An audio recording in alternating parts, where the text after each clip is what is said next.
Hello friends, ఎలా ఉన్నారు? Welcome to ఇంగ్రాలిట్. ఇంతకుముందు వీడియోస్లో మనం సెవెంత్ క్లాస్ బ్లెజమ్స్ సెకండ్ సెమిస్టర్లోని ఫస్ట్ యూనిట్ యొక్క lesson explanation, reading comprehension, vocabulary and grammar గురించి డిస్కస్ చేసుకోవడం జరిగింది. ఈ ప్రెజెంట్ వీడియోలో దానికి కంటిన్యూషన్గా మనము లిజనింగ్, రైటింగ్, స్టడీ స్కిల్స్ ఇలాంటివన్నీ కూడా ఇక్కడ మనం డిస్కస్ చేసుకుందాం. ఓకేనా? Let us start the art of weaving continuation. ముందుగా రైటింగ్ చూద్దాం. ఇక్కడ మీరు బాగా గమనిస్తే go through the following invitation card అనేసి ఇచ్చారు. ఇది ఒక ఇన్విటేషన్ కార్డ్ అనమాట. ఇక్కడ మనకి district science congress science fair అనేసి ఇచ్చారు. అది Saturday January 4th from 9 AM to 4 PM. All are welcome. Venue అనేది కూడా ఇచ్చారు. సో ఈ విధంగా మనకి ఇన్విటేషన్ కార్డ్ అనేది ఉంటుంది. ఇప్పుడు మనల్ని ప్రిపేర్ చేయమంటున్నారు అనమాట ఒక ఇన్విటేషన్ కార్డ్. సో దేనికి అంటే హ్యాండీక్రాఫ్ట్ ఎగ్జిబిషన్ కమ్ సేల్ అనేటువంటి దానికి మనము ఇప్పుడు ఇన్విటేషన్ అనేది ప్రెజెంట్ చేయాలి. ఇక్కడ మనకి డిస్ప్లేలో ఉంచేటువంటి ఐటమ్స్ ఏంటంటే handloom fabrics, mats, designing pots, clay dolls, wall hangings etcetera materials అన్నీ కూడా ఇక్కడ మనకి ఎగ్జిబిషన్లో ఉంటాయన్నమాట. ఇది 29/7/2021 ఉంటుంది. 10 AM నుంచి 5:30 PM వరకు ఉంటుంది. It's a free entry. So district handloom cooperative society వాళ్ళు దీన్ని నిర్వహిస్తున్నారు. By homage to heritage association అనేసి వాళ్ళకి హెల్ప్ చేసి దానికోసం చేస్తున్నారు అనమాట. ఆంధ్రప్రదేశ్లో ఉంటుంది ఇది. సో ఈ విధంగా మనకి ఇన్ఫర్మేషన్ అనేది ఇవ్వడం జరిగింది. సో ఇప్పుడు మనం ఏం చేయాలంటే వాళ్ళు ఇచ్చినటువంటి ఇన్ఫర్మేషన్కి మనము ఇప్పుడు ఇలాంటి ఒక ఇన్విటేషన్ కార్డ్ని రెడీ చేయాలి. ఓకేనా? సో నేను మీకోసం ఒక ఇన్విటేషన్ కార్డ్ రెడీ చేశాను. సో మీరు దాన్ని చూడండి. ఆ విధంగా మీరు డిఫరెంట్‌గా ట్రై చేయండి. ఓకేనా? చేద్దామా? రైట్. సో ముందుగా ఈ విధంగా మనము ఒక బార్డర్ అనేది తీసుకోవాలి. సో ఈ బార్డర్ లాగా తీసుకున్న తర్వాత ఫస్ట్ మనము అసలు మనం దేన్ని ఎగ్జిబిషన్ పేరేంటి అనేది ఇక్కడ హ్యాండీక్రాఫ్ట్ ఎగ్జిబిషన్ కమ్ సేల్ అనేసి పెట్టడం జరిగింది. మనకిచ్చిన ఇన్ఫర్మేషన్‌లోనే ఉందన్నమాట ఇదంతా కూడా. సో దీన్ని ఎవరు కండక్ట్ చేస్తున్నారు అంటే డిస్ట్రిక్ట్ హ్యాండ్లూమ్ కోఆపరేటివ్ సొసైటీ వాళ్ళు కండక్ట్ చేస్తున్నారు. ఇంకా ఇందులో ఏమేమి డిస్ప్లే చేస్తారు అంటే handloom fabrics, mats, designing pots, clay dolls etcetera ఇవన్నీ కూడా దాంట్లో డిస్ప్లే చేయడం అనేది జరుగుతుంది. నెక్స్ట్ ఇది అసలు ఎప్పుడు జరుగుతుంది అంటే ఆన్ July 29th ఇది ఉంటుందనేసి మనకి ఇవ్వడం జరిగింది. ఇయర్ అనేది మెన్షన్ చేయాల్సినటువంటి అవసరం లేదు. నెక్స్ట్ ఇక్కడ మనకి ఇది 10 AM నుంచి 5:30 PM వరకు ఉంటుందనే టైమింగ్ కూడా ఇవ్వడం జరిగింది. నెక్స్ట్ వెన్యూ వాళ్ళు ఇవ్వలేదు. బట్ మనం రాసుకుందాము. ఇంగ్రాలిట్ ఫంక్షన్ హాల్ అనేసి పెట్టాను నేను. నెల్లూరు అనేసి. మీకు ఇష్టం వచ్చింది మీరు పెట్టుకోవచ్చు. ఇంకా ఆల్ ఆర్ వెల్కమ్. అందరూ కూడా రావచ్చు అనేసి పెట్టాననమాట. ఇంకా మీరు ఫ్రీ ఎంట్రీ అది కూడా పెట్టుకోవచ్చు. సో చూసారా ఎంత నీట్‌గా మనకి ఇన్విటేషన్ కార్డ్ అనేది రెడీ అయిపోయిందో. మీరు ఇదే విధంగా తయారు చేయాలని ఏం లేదు. మీ ఇష్టం వచ్చినట్లుగా మీకు నచ్చినటువంటి మోడల్‌ని కూడా మీరు చేసుకోవచ్చు. But this is the example for the making of one invitation card. వాళ్ళు ఇచ్చిన ఇన్ఫర్మేషన్ మొత్తం కూడా మనం ఇక్కడ నీట్‌గా ప్రెజెంట్ చేయడం అనేది జరిగింది. దీనికోసం మనం డిఫరెంట్ ప్యాటర్న్స్‌ని, డిఫరెంట్ స్టైల్స్ ఆఫ్ రైటింగ్‌ని మనము చూజ్ చేసుకోవచ్చనమాట. ఓకేనా? So this is about invitation making. ఈ విధంగా మనం ఇన్విటేషన్‌ని తయారు చేయొచ్చు. నెక్స్ట్ మనం టాకింగ్ టైమ్ అనేసి ఇచ్చారు. ఇక్కడ ఒక రోల్ ప్లే ఇచ్చారనమాట. అంటే కన్వర్జేషన్. జయ, రియా మధ్య కన్వర్జేషన్. సో జయ వచ్చేసి hello what are you doing? Riya వచ్చేసి I'm getting ready for party. Jaya oh really how are you going there? Riya we are going there by car. Jaya I see, are your children coming? Ria yes, they are coming.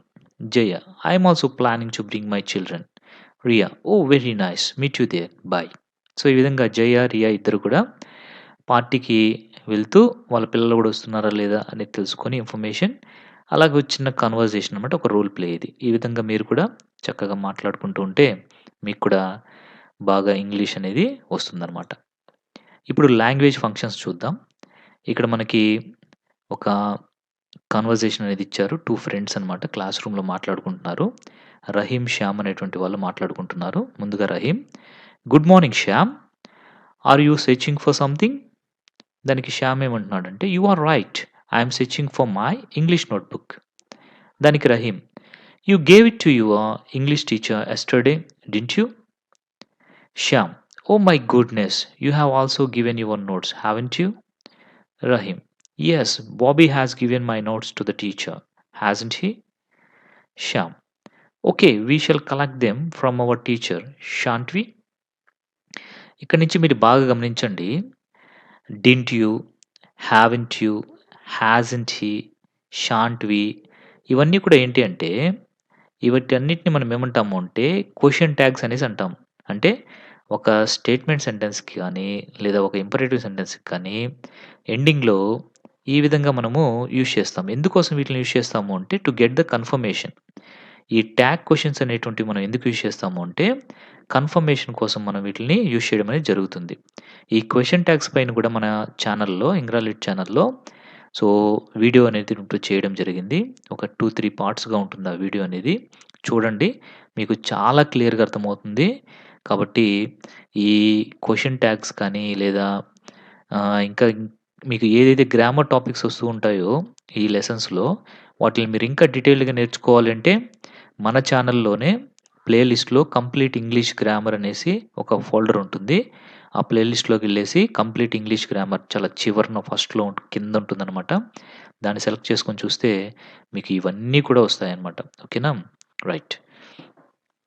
In the above conversation didn't you, haven't you, hasn't he, shan't we are question tags. So, ఇవన్నీ కూడా ఏంటి అంటే question tags అనమాట. Question tags are used to get confirmation. వీటిని మనం ఎందుకు use చేస్తాము అంటే కన్ఫర్మేషన్ కోసం యూజ్ చేస్తాం. చూడండి ఇక్కడ Monica is a good girl. Isn't she? So, Monica చాలా మంచి అమ్మాయి కాదా? అనేసి దీని యొక్క మీనింగ్. సో, ఇక్కడ Monica is a good girl అన్నప్పుడు ఇక్కడ పాజిటివ్ సెంటెన్స్ కదా ఇది. నెగెటివ్ సెంటెన్స్ కాదు. ఎప్పుడైతే సెంటెన్స్ పాజిటివ్‌లో ఉంటుందో అప్పుడు క్వెషన్ ట్యాగ్ అనేది నెగెటివ్‌లో రావాలి. ఒకవేళ సెంటెన్స్ గనక నెగెటివ్‌లో ఉంటే క్వెషన్ ట్యాగ్ అనేది పాజిటివ్‌లో వస్తుంది. ఇంకా మోనిక అని ఉంది కదా! సో, మనము మళ్ళీ ఆ నౌన్‌ని యూజ్ చేయకూడదు ఎండింగ్‌లో. సో, నౌన్ బదులుగా దానికి ఈక్వలెంట్ ప్రొనౌన్‌ని మనం యూజ్ చేయాలి. ఇలాగ కొన్ని రూల్స్ అనమాట ఇవి మనకి క్వెషన్ ట్యాగ్స్‌లో. ఓకేనా? మీరు కంప్లీట్‌గా ఆ వీడియో చూడండి. మీకు చాలా ఉపయోగపడుతుంది. చాలా క్లియర్‌గా కూడా మీరు అర్థం చేసుకోగలరు. సో, ఇప్పుడు మనము ఫిల్ ఇన్ ద బ్లాంక్స్ చూద్దాము. Suitable question tags. ఇక్కడ మనకి హెల్ప్ బాక్స్ కూడా ఇచ్చారు. You like chocolates. You like chocolates. ఇక్కడ యూ లైక్ అనేటువంటిది ఏంటి? నథింగ్ బట్ ప్రెజెంట్ టెన్స్‌లో ఉంది. దీన్ని మనం నెగెటివ్‌గా చేంజ్ చేస్తే ఏమవ్వచ్చు చెప్పండి? యూ డోంట్ లైక్ చాక్లెట్స్ అంటే ఏమొస్తుంది? డోంట్ అనేది రాయాలి ఇక్కడ మనం. డోంట్ యూ అనేది రాయాలి. ఏమొస్తుంది ఇక్కడ? డోంట్ యూ అనేది వస్తుంది. She is amazing. She is amazing. She is amazing అని వచ్చింది. సో, దీన్ని మనం ఒకవేళ నెగెటివ్‌లో చేంజ్ చేస్తే ఏమవుతుంది? షీ ఈజ్ నాట్ అమేజింగ్ అంటే ఇజంట్ షీ, ఇజంట్ షీ. మీరు ఇంకోటి కూడా గుర్తుపెట్టుకోవాలి. ఎప్పుడు గాని మనము నెగెటివ్ క్వెషన్ ట్యాగ్ యూజ్ చేసేటప్పుడు దాని ఫుల్ ఫార్మ్ రాయకూడదు. కాంట్రాక్టెడ్ ఫార్మ్‌నే రాయాలి. అంటే షార్ట్ ఫార్మ్‌ని మాత్రమే మనము రాయాలన్నమాట. ఓకేనా? సో, చూడండి ఇక్కడ డోంట్ యూ, ఇజంట్ షీ ఇవంతా ఏంటి? షార్ట్ ఫార్మ్స్ అన్నమాట. సో, ఈ షార్ట్ ఫార్మ్స్‌ని మాత్రమే మనం యూజ్ చేయాలి. నెక్స్ట్ చూడండి యూ కాంట్ సింగ్. ఆల్రెడీ ఇక్కడ నెగెటివ్ ఇచ్చారు కాబట్టి ఏమొస్తుంది? Can you? You are my best friend. Aren't you? I am a good boy. దీనికి మాత్రం మనము కొంచెం జాగ్రత్తగా చేయాలి. ఎందుకంటే ఇంగ్లీష్‌లో యామంటై అనేటువంటిది లేదనమాట. యామంట్ అనేది లేదు. దాని బదులుగా మనము ఆరెంట్ అనేది యూజ్ చేసుకోవాలి. ఇదొక ఎక్సెప్షన్ లాగా ఉంటుంది. దీన్ని మాత్రం గుర్తుపెట్టుకోండి. I am a good boy అన్నప్పుడు ఏమొస్తుంది అక్కడ? ఆరెంటై అనేది వస్తుంది. They are reading books. Aren't they? My father doesn't cook well. Does he? He wasn't listening. Was he? So, వీటన్నిటికి కూడా ఎండింగ్‌లో ఏమొస్తుంది? క్వెషన్ మార్క్ అనేది వస్తుంది. ఓకేనా? ఇప్పుడు ఒక్కసారి మళ్ళీ సింపుల్‌గా చెప్తాను చూడండి. క్వెషన్ ట్యాగ్‌ని తయారు చేయాలి అంటే ఫస్ట్ మనం ఆ సెంటెన్స్ ప్రెజెంట్‌లో ఉందా? పాస్ట్‌లో ఉందా? అనేటువంటి వెర్బ్ ఫార్మ్‌ని చూసుకోవాలి. దాంట్లో ఉండే వెర్బ్ ఫార్మ్‌కి మనం ఏం చేయాలి అంటే అది పాజిటివ్‌లో ఉంటే దాన్ని నెగెటివ్‌లో తీసుకొని షార్ట్ ఫార్మ్‌ని యూజ్ చేయాలి. ఆ తర్వాత అక్కడ ఒకవేళ నౌన్ ఉంటే దానికి ఈక్వలెంట్ ప్రొనౌన్ యూజ్ చేయాలి. లేదు ప్రొనౌన్ ఇచ్చుంటే దాన్ని మనం యాజ్ ఇట్ ఈస్‌గా యూజ్ చేస్తాం. ఆ తర్వాత క్వెషన్ మార్క్ అనేది పెడతాం. ఓకేనా? ఇవి గుర్తుపెట్టుకోండి. ఇక్కడ మనకి రీడ్ ద వర్డ్స్ అలౌడ్ అనేసి ఇచ్చారు. ఇక్కడ కొన్ని వర్డ్స్ ఉన్నాయి చూడండి. ఈ వర్డ్స్‌ని నేను ఇప్పుడు రీడ్ చేస్తాను. మీరు గమనించండి. ఎందుకంటే we have to find the silent letters in it. First నేను ఇక్కడ ఉండేటువంటి వాటిల్ని చదువుతాను. జనరల్‌గా దీన్ని ఎలా చదువుతారు చెప్పండి మీరు? ఆల్మండ్ అంటారు. కానీ దీన్ని ఆల్మండ్ అనకూడదు. ఎల్ సైలెంట్ అనమాట. ఎలా పలకాలి దీన్ని? ఆమండ్. ఆమండ్ అనేసి అనాలి. ఎల్ అనేది సైలెంట్ ఇక్కడ. కాబట్టి ఆమండ్. అలాగే ఇక్కడ కూడా palm, palm not palm, palm. Yolk, calm, salmon. దీన్ని కూడా చాలామంది సాల్మన్ అంటుంటారు. బట్ దీన్ని ఎలా పలకాలి? సామన్. సామన్ అనాలన్నమాట. Calf, half, chalk, talk, walk, folk. వీటన్నిటిని గమనిస్తే మనము ఇక్కడ సైలెంట్ లెటర్ ఏది? చెప్పండి? గెస్ చేయాలి. ఇక్కడ సైలెంట్ లెటర్ ఏంటి అంటే ఎల్. ఎల్ అనేటువంటిది ఈ మొత్తంలో కూడా సైలెంట్‌గా ఉంది. మరి ఇవి చూద్దామా ఒకసారి? దీన్ని చాలామంది వ్రెన్, వ్రెన్ అంటుంటారు. కాదు. డబ్ల్యూ అనేది సైలెంట్ అనమాట. ఎలా పలకాలి దీన్ని? Wren, wren, wrote, wrestle, wriggle, wrinkle, sword. ఇక్కడ దీన్ని చాలామంది స్వార్డ్, స్వార్డ్ అంటుంటారు. స్వార్డ్ కాదు ఇది సార్డ్ అనాలి దీన్ని. డబ్ల్యూ సైలెంట్ అనమాట ఇక్కడ. సార్డ్. హోల్, రెక్, టు, ర్యాప్, రైటింగ్, రైటింగ్. చూసారా? వీటన్నిటిలో కూడా సైలెంట్ లెటర్ ఏంటి? డబ్ల్యూ అనేటువంటిది సైలెంట్ లెటర్ అనమాట. ఓకే. ఇక్కడ సైలెంట్ లెటర్ డబ్ల్యూ అవుతుంది. అర్థమైందా? సో, ఆమండ్ అనేసి పలకాలి దీన్ని. సామన్ అనేసి పలకాలి. ఇక్కడొచ్చేసి సార్డ్ అనేసి పలకాలి దీన్ని. మిగతావన్నీ మీరు ఈజీగానే ప్రొనౌన్స్ చేయగలరు. ఇక్కడ మనకి స్టడీ స్కిల్స్ ఇచ్చారు. ఇక్కడ ఒక పిక్చర్ ఇచ్చారు చూడండి. బార్ డయాగ్రామ్ ఇచ్చారు. ఇదొచ్చేసి హ్యాండీక్రాఫ్ట్స్ ఎక్స్‌పోర్ట్ గురించినటువంటి ఇన్ఫర్మేషన్. దీని సోర్స్ ఎవరు అంటే ministry of textiles. So, handicrafts exports గురించి. ఇక్కడ 1990 నుంచి 2003 వరకి 1, 2, 3, 4, 5, 6, 7 సో, 7 ఇయర్స్ గురించి 7 ఫైనాన్షియల్ ఇయర్స్ గురించి ఇవ్వడం జరిగింది. 2002, 2003లో హైయెస్ట్ ఉంది. 1990, 91లో తక్కువుంది. ఇంకా గ్రాడ్యువల్‌గా ఈ ఎక్స్‌పోర్ట్ వాల్యూ చూసామంటే పెరుగుతూనే ఉంది. ఎక్కడ గాని తగ్గలేదు. సో, హ్యాండీక్రాఫ్ట్స్ యొక్క ఎక్స్‌పోర్ట్ అనేది 1990 నుంచి పెరుగుతూనే ఉంది గానీ, ఎక్కడ గాని తగ్గలేదనమాట. ఓకే. సో, మనం క్లియర్‌గా దీని గురించి చూసేసాము. ఇప్పుడు దీనిపైన ఉన్నటువంటి క్వెషన్స్‌కి ఆన్సర్స్ చూద్దాం. What is the bar diagram about? So, bar diagram దేని గురించి చెప్పండి? హ్యాండీక్రాఫ్ట్స్ ఎక్స్‌పోర్ట్స్ కదా! కాబట్టి ఆన్సర్ ఏంటి? The bar diagram is about handicrafts export. Next what is the source of the information? So, source ఏంటి అసలు దీనికి? మినిస్ట్రీ ఆఫ్ టెక్స్‌టైల్స్ కదా! కాబట్టి సెకండ్ ఆన్సర్ ఏంటి? Ministry of textiles is the source. Next how many financial years are covered? ఎన్ని financial years cover అయ్యాయి? Already చూసాం కదా మనం. 7 కవర్ అయ్యాయి. So, 7 financial years are covered. So, the export value was the highest in మనకిచ్చినటువంటి దాని ప్రకారం highest దేంట్లో ఉంది? 2002-2003 అంటే సి అనేది correct answer. Next the observed trend for export is so, మనం చూసింది ఆ ట్రెండ్ అనేది ఎలా ఉంది ఎక్స్‌పోర్ట్‌లో? Always increasing, always decreasing, neither increasing nor decreasing. Always increasing కదా! కాబట్టి ఏ అనేటువంటిది వస్తుంది ఆన్సర్‌గా మనకి. ఓకేనా? రైట్. ఇక్కడ మీకు ఒక ప్రాజెక్ట్ వర్క్ ఇచ్చారు. ఇది మీరు ఓన్‌గా చేయాలి.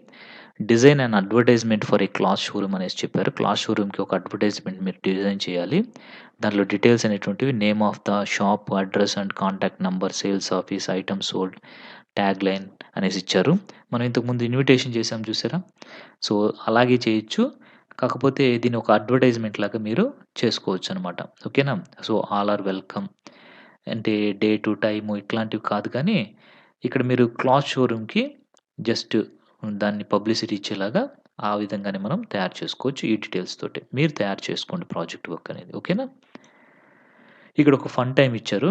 ఏంటంటే ఇక్కడ ఒక యాక్టివిటీ లాగా ఇచ్చారు మీకు. So, prepare a door mat using old piece of cloth, wool, fur, coir etcetera available in your surroundings.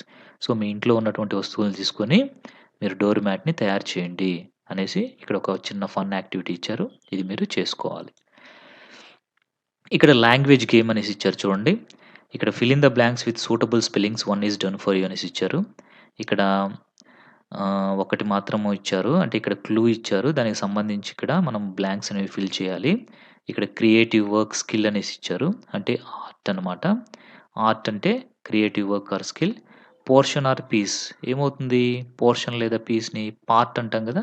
కాబట్టి PART part. Next used for drawing a big picture. ఒక బిగ్ పిక్చర్‌ని మనము డ్రా చేయాలంటే మనకేం కావాలి? చెప్పండి. చార్ట్ కావాలి. Yes. CHART chart. A cart that is drawn by an ox. So, ox ah, నడిపే ఆక్స్‌ని పెట్టుకొని నడిపేటువంటి కార్ట్‌ని ఏమంటారు అంటే చెప్పండి? ఆక్స్ కార్ట్ అనేసి అంటారనమాట. ఏమంటారు? Aux cart. Next starting an engine again. ఒక ఇంజిన్‌ని మళ్ళీ స్టార్ట్ చేయడాన్ని ఏమంటారు? రీస్టార్ట్ అంటారు. ఓకేనా? Next beat through cleverness. So, మన యొక్క తెలివితేటలతో అవతల వాళ్ళని ఓడించడాన్ని ఏమంటారు అంటే ఔట్ స్మార్ట్ అనేసి అంటారనమాట. Next process of diagram. So, ఒక డయాగ్రామ్‌ని ప్రాసెస్ చేయడాన్ని ఏమంటారు అంటే ఫ్లో చార్ట్ అనేసి అంటారు. ఇంకా డీరెస్ట్ టు హార్ట్ అంటే స్వీట్ హార్ట్ అనేసి అంటారనమాట. ఓకేనా? సో, ఈ విధంగా మనకి ఇక్కడ ఇచ్చినటువంటి వాటికి ఈ ఎక్సర్సైజ్ కూడా మనం కంప్లీట్ అనేది చేసుకోవడం జరిగింది. ఇప్పుడు ఇక్కడ లిజనింగ్ ఇచ్చారు. ఇప్పుడు మనం దీన్ని విని నెక్స్ట్ మనం ఆన్సర్స్ చేసేయాలి. Good evening to everybody. Warm welcome to all of you to his Sunday special programme. This is Vamsi welcoming you all to the Dum Dum exhibition. The show will be open for 4 p.m. to 8 p.m. every day. The visitors are requested to get their tickets from the counter. It's on the right to the Halloween corner.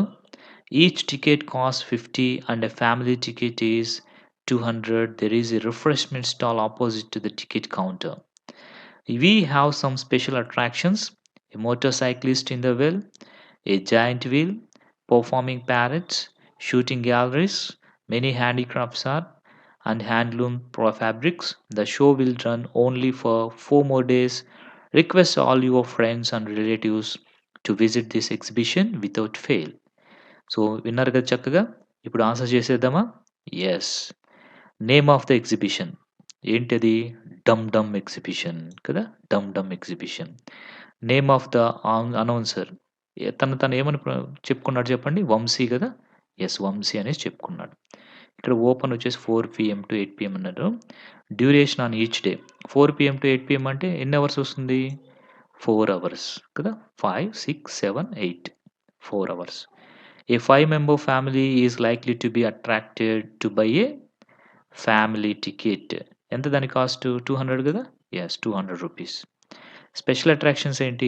Motor cyclist in the well, giant wheel, ఇంకా yes performing parrots. ఇక్కడ the visitors cannot come after. So, ఎన్ని రోజుల తర్వాత రాలేరు వాళ్ళు? 3 days తర్వాత రాలేరనమాట. ఎందుకని?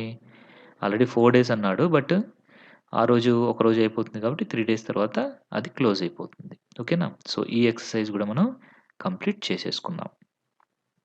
So, ఈ విధంగా మనము కంప్లీట్‌గా మనము రైటింగ్ గురించి, స్టడీ స్కిల్స్ గురించి, ఇంకా ఫన్ యాక్టివిటీ ఇలాంటివన్నీ కూడా లిజనింగ్ ఇలాంటివన్నీ కూడా క్లియర్‌గా కంప్లీట్ చేసుకోవడం జరిగింది. Okay. Thank you very much.